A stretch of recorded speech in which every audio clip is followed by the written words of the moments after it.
ये तो गुनाह मुझसे बच, मैं तो शादी नहीं हुई, मैं फिर पॉर्न नहीं देखूंगा या जिना नहीं करूंगा या मैं हराम रिलेशनशिप नहीं रखूँ, तो मेरी और मैं करूंगा क्या? आखिर मैं नौजवान हूँ, मेरे पेरेंट्स मेरी शादी नहीं कर रहे, मुझे जॉब नहीं मिल रही, मैं सूदी जॉब नहीं करूंगा तो और क्या करूंगा?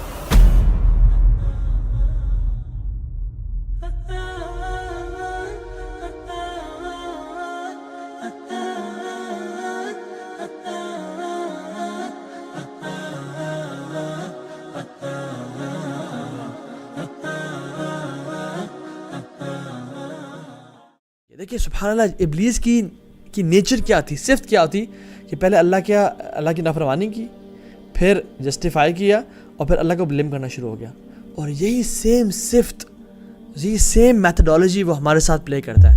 हमसे पहले गुनाह हो जाते हैं, और नो डाउट कि हर आदम की औलाद से गुनाह होता है, और हर गुनाह करने वाले मतलब the best of sinners are those who repent, ये एक जनरल होता है। तो इंसान से गुनाह हो जाते हैं, लेकिन इंसान क्या करता है? तौबा करता है, या अल्लाह मुझे माफ़ कर दे, या अल्लाह मैं फिसल गया, मैं गुमराह हो गया, मेरी माफ़ी, मुझे आप बख्श दीजिए, और मैं कभी मैं आइंदा गुमराह में नहीं जाऊँगा, कभी गुनाह नहीं करूँगा, मैं जानबूझ से कभी इस गुनाह में नहीं पड़ूँगा। ये इंसान का नेचर है।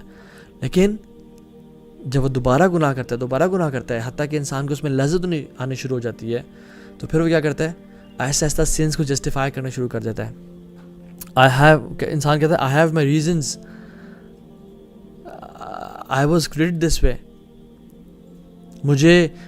तुम मेरे सर्कमस्टांसेस को नहीं जानते हो, मैं रह नहीं सका, तुम तो रह सकते, तुम तो दीनी माहौल में रहते हो, तुम्हारा घर में दीनी माहौल है, मेरे तो घर में लड़ाइयाँ होती रहती हैं, मेरे घर में तो स्टार प्लस चल रहा होता है और ये मूवीज़ चल रही होती हैं, तो मैं तो फिसलना ही था ना। इंसान अपने गुनाहों को जस्टिफाई करना शुरू करता है। मैं उससे बचा ही नहीं गया, मेरे पेरेंट्स ने मेरी तरबियत नहीं की, जस्टिफाई करना शुरू करता है। This is second step. और फिर इंसान मज़ीद जब गुमराही में बढ़ता जाता है और गुनाह करता जाता है, व्हाट हैपेंस इज तीसरे स्टेप पे आ जाता है कि ब्लेमिंग अल्लाह सुब्हानहू व तआला। अल्लाह वांट्स इट दिस वे, अल्लाह अगर चाहते तो देखिए मुझे हिदायत दे देते, अल्लाह ताला अगर चाहते तो मुझे गुमराह ना करते, अल्लाह चाहते तो मेरे साथ ये वाक़या ना होता जिसकी वजह से मैं इस तरफ आया हूँ। ब्लेमिंग अल्लाह सुब्हानहू व तआला। अल्लाहु अकबर। एग्जैक्टली व्हाट इब्लीस डिड। पहले नाफरमानी की, फिर जस्टिफाई किया, फिर अल्लाह को ब्लेम करना शुरू कर दिया।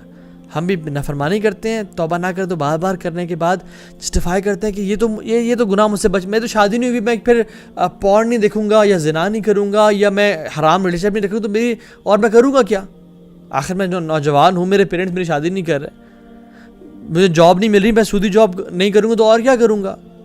जस्टिफाई। अल्लाह, ये इब्लीस की नेचर है। आदम की नेचर क्या थी? गुनाह हो गया, रब्बना ज़लमना अनफुसना व इल्लम तग़फिर लना व तरहमना लनकूनन्ना मिनल खासिरीन। या अल्लाह हमसे जुल्म हो गया, और अगर आपने हमें माफ़ ना किया और हम पे रहम ना किया तो हम यकीनन गुमराहों में से, हम लूज़र्स में से हो जाएंगे। या अल्लाह आपने माफ़ करना है मुझ में, मैं ज़ालिम, ला इलाहा इल्ला अंता सुब्हानक इन्नी कुन्तु मिनज़ ज़ालिमीन।